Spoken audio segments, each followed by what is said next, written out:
Hi കൂട്ടുകാരെ, കുറേ ദിവസം ഒരു ഹോസ്പിറ്റലിൽ പോയിക്കഴിഞ്ഞപ്പോൾ അധികം അപ്പോൾ പോയി കുറച്ച് നേരമായിട്ടുള്ളൂ. വന്ന് പിന്നെ ഞങ്ങളെ കിളിക്കൂടെല്ലാം വൃത്തിയാക്കി. പിന്നെ ഞാൻ വിചാരിച്ചു കുറച്ച് കോഴിക്കറി ചോറ് വെച്ചിട്ടാണ് പോയത് കേട്ടോ. അപ്പോൾ കുറച്ച് കോഴിക്കറി വെച്ചു, തേങ്ങാപ്പാലെല്ലാം വെച്ചിട്ട് കോഴിക്കറി വെക്കും. അങ്ങനെ വെച്ചു അടുപ്പത്താ. ഇനിയിപ്പോൾ പയറും കൂടി 2 കറി വേണം കേട്ടോ. അപ്പോൾ വേറൊരു കറിയും കൂടി വെക്കണം. അപ്പോൾ എൻ്റെ കറി നല്ല തിളച്ചിങ്ങനെ തളതളാന്ന് കറിയുന്നുണ്ട്. പിന്നെ ഷെൽഫൊന്നും വല്ലാതെ നാശമായിപ്പോയി. ഞാൻ അപ്പോൾ ബോക്സെല്ലാം ഒന്ന് കഴുകണം എന്ന് വിചാരിച്ചത്. ഇത് വെള്ളം എല്ലാത്തിനും ഭയങ്കര അഴുക്കഴിഞ്ഞു.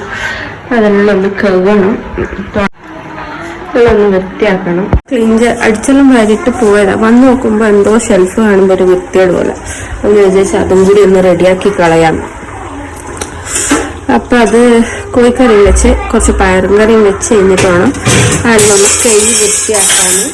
അപ്പോൾ ഞാൻ പറഞ്ഞല്ലോ ഹോസ്പിറ്റലിൽ പോയിരുന്നു. അതുകൊണ്ട് ഇനി പോയി വന്നതുകൊണ്ട് ഞങ്ങൾ അന്നേരം കുറച്ച് സ്നാക്സ് പുറത്തുനിന്ന് പപ്സും ചായലും കുടിച്ചിരുന്നു. അതുകൊണ്ട് പിന്നെ അങ്ങനെ വിശക്കുന്നൊന്നുമില്ല. അപ്പത്തിന് അതുകൊണ്ട് 2:30 അപ്പോൾ വേഗം കറിയും കൂടി വെക്കട്ടെ. എന്നാൽ പിന്നെ രാത്രിത്തേക്ക് കറി വെക്കേണ്ട ആവശ്യമില്ല. രാത്രി ദോശ ആക്കാമെന്ന് വിചാരിച്ചു.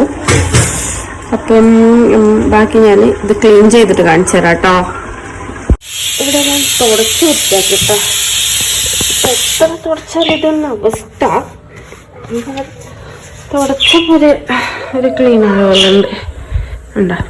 ഞാനതെല്ലാം കൈ വെച്ചു. ഇനിയിപ്പോൾ തുടച്ച് അടുക്കിട്ടോ. ഉണ്ടോ